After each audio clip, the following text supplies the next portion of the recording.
The other day, they were telling me who was going to be here, and they said, Mouse is going to be here. Mouse?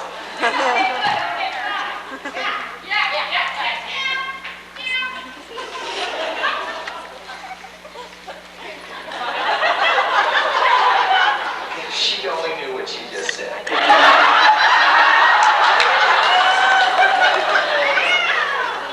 How about baby? I'm not going to waste any more time up here. The mouse man himself, Mr. David Greenlee.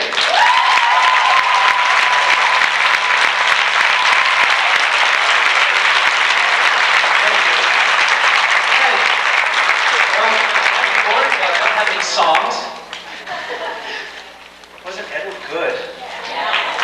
I didn't really know until today. I knew he played the guitar, but I didn't know he played the guitar until today. Just while David was talking up here, he was playing for us in the back room. I told him we would have had him playing every day. Yeah, I went to the Luxor though. That was pretty cool. So, where should we start here? What have I been doing? Well, I've been doing a couple of three things. Let's see. I've been working on a screenplay that I finished, and we're now trying to, see now, right? And it's a children's story about a very brave little girl who escapes from an abusive home by shrinking down to doll size and moving into her dollhouse. And she learns to take care of herself and try to teach people that there's a good parent inside of all of us. In case we don't have one, we can find one right here, right?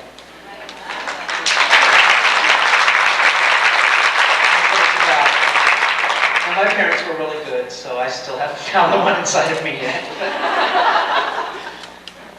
So I've been doing that. That took up months and months of time. It was supposed to take a month, and it took it's been a long time. We've written it 4 times now. I've developed a lot of writerly discipline. I have a writing partner by the name of Larry Edwards, and he's very, very disciplined. And he writes every day. If you call Larry and you say, "What are you doing?" "Oh, I'm typing." So what are you going to do now, Larry? After we leave here, we're going to have to go home and write. So I have to be sort of forced, but Larry just doesn't let me get by with anything. So we've gotten a lot of good hard work done on it, and it's come out pretty good. So you can all keep your fingers crossed and say a prayer about that and all. And I did a little part in a film about a month ago now, 3 weeks, something like that. It's called Panther. The film is the story of the Black Panther Party. Ring any bells? Yeah. Eldridge Cleaver and Huey Newton. It took me a couple days not to say Huey Lewis. And that was very exciting. And Mario Van Peebles was the director. And it's a Tribeca picture, so De Niro was involved in the production. And Dick Gregory was the big excitement for me. Dick Gregory was on the film while I was on the film. He was very interesting and insightful. He was, yeah, he's great. And he was just amazing. And he was a bucket of love.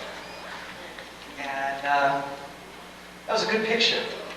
And I got hit in the eye. I'm playing a really terrible racist cop. And I got hit in the eye with a billy club by another cop. So I had a big black eye, and I bled for a while. I had a black eye for a few days.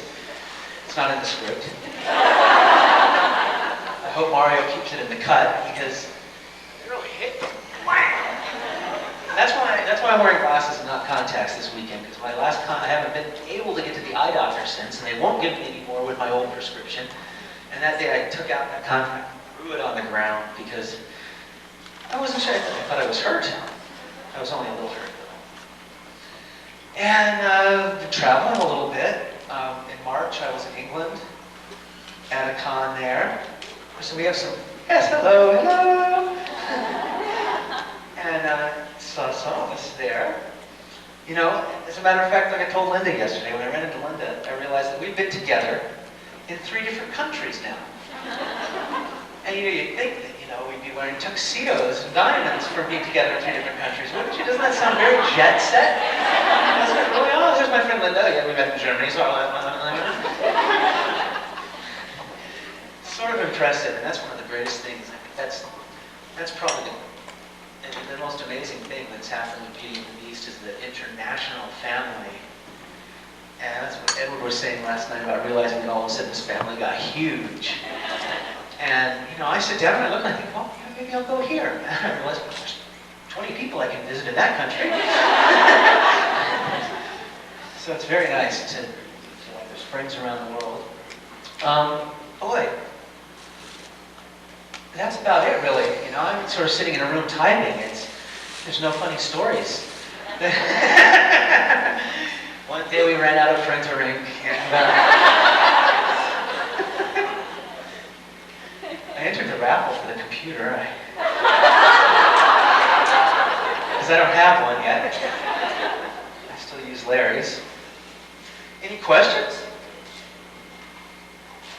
I know that you got to hear from David Schwartz. That was a great thing, because David hasn't been in a hell of a lot of conventions.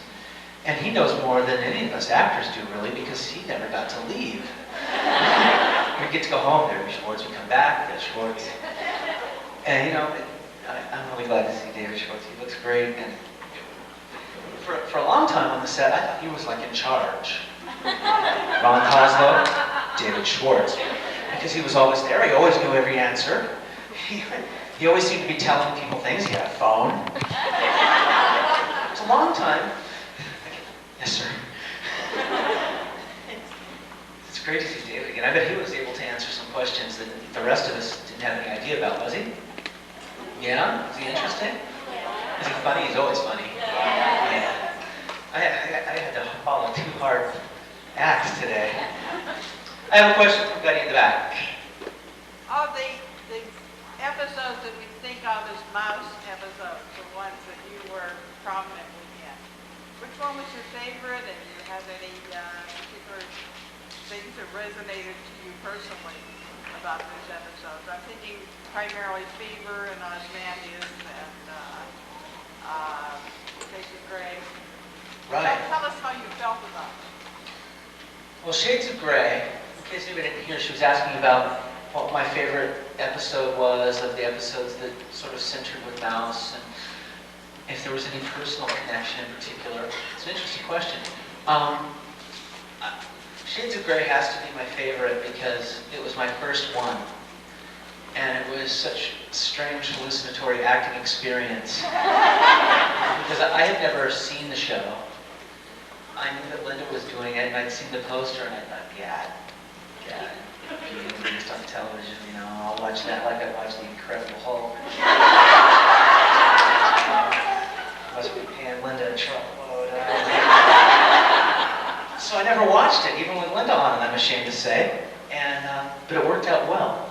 Because when I did get cast, I was pretty fresh for the work. And I hadn't seen Vincent's face. Didn't know what he was about. And I had no idea that it was being played at the level that it was being played at.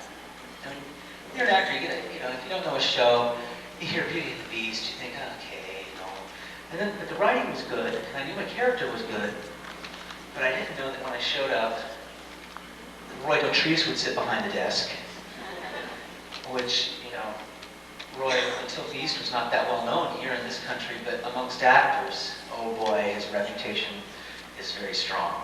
I was like, oh!